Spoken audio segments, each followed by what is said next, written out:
Good morning सभी को। मेरा नेम रहमत जहाँ है और मैं कक्षा छठी बा की छात्रा हूँ।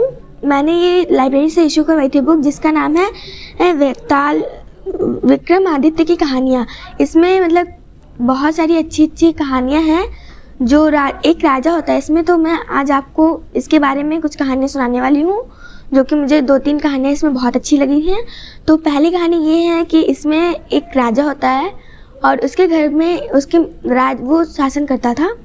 उसके राज्य में एक साधु आता है एक दिन और एक शरीफा देकर जाता है। शरीफा आप लोग जानते ही होंगे, एक फल होता है। वो शरीफा देकर जाता है और राजा को दे देता है। बिना कुछ बोले वो चला जाता है। हर रोज़ वो कम से कम 1-2 साल ऐसा ही करता है। फिर राजा ने सोचा, जो राजा को शरीफा देकर जाता है राजा खुद नहीं खाता है और वो दूसरों को दान कर देता है अपने राज्य में। तो उस शरीफे के अंदर एक खजाना होता है। हर शरीफे में एक खजाना रहता है अंदर। तो राजा ने लास्ट डे जब साधु उसको देकर जाता है तो राजा मतलब वो शरीफे खाता है तो उसके अंदर देखता है। तो फिर दूसरे दिन जब आता है साधु, तो साधु से मतलब राजा पूछता है कि आप मुझे ये देखकर क्यों चाहते हैं रोज़। तो साधु बोलता है कि मैं आपकी सहायता चाहता हूँ और आप बहुत महान व्यक्ति हैं, मुझे बहुत अच्छा लगा।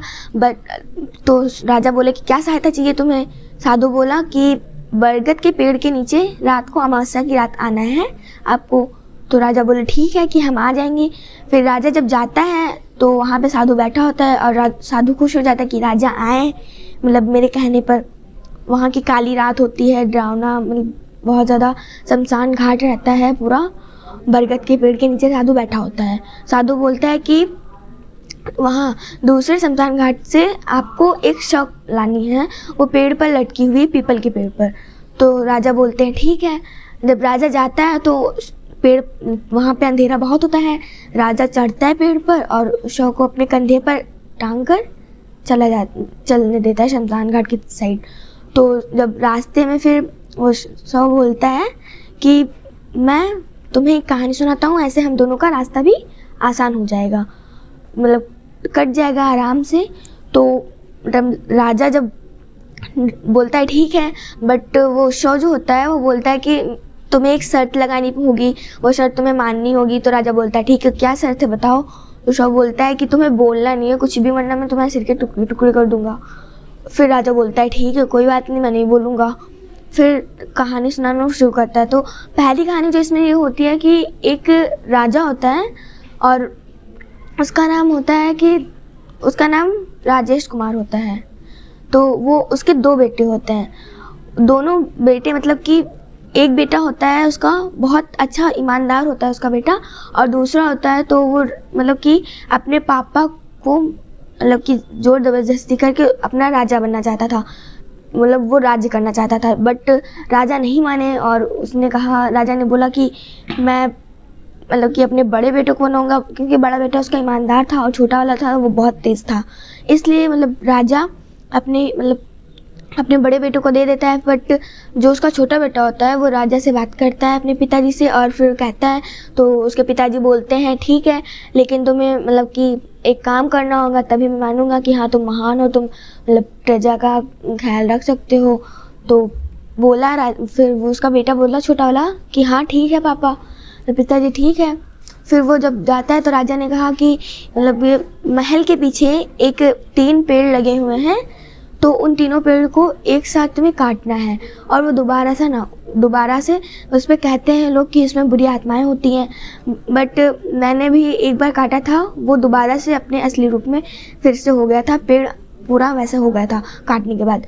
लेकिन तुम्हें वो करना है, देखते हैं तुम काट पाते हो या नहीं। अगर तुम काट ली तो तभी मैं तुम्हें राजा बनाऊंगा। तो राजा वो उसका छोटा बेटा बोलता है ठीक है पिताजी। तो अगले ही दिन राजा और उसके दोनों बेटे जाते हैं महल के पीछे जो 3 पेड़ होते हैं।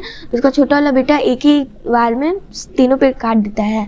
फिर राजा खुश होते हैं, बोलते हैं ठीक है, लेकिन तुम अपनी प्रजा का ख्याल कैसे रखोगे। तो राजा को छोटा बेटा बोलता है ठीक है पिताजी, मेरे पास एक उपाय है। मुझे और भैया को अलग अलग शहरों में भेज दीजिए।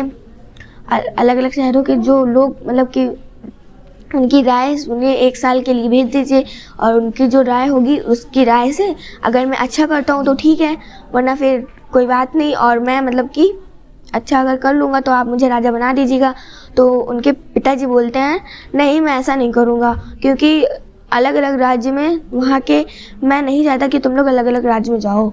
और राजा बोलता है कि नहीं, अभी ये मतलब उनका बड़ा बेटा बोलता है कि पिताजी बना दीजिए इसको मतलब राजा, और मुझे कोई वो नहीं है कि मतलब मुझे कोई अंदर से जैसे जलन टाइप से लोगों को होती है कि हाँ मेरा भाई ये बनना है तो मुझे भी बनना है ये, तो उसको मतलब बड़े बेटे को कुछ ऐसा नहीं था, बट छोटे बेटे को मतलब राजा बनना था। तो उसके बाद पे मतलब बड़े बेटे के बाद पे राजा मान गए, तो राजा बन गया।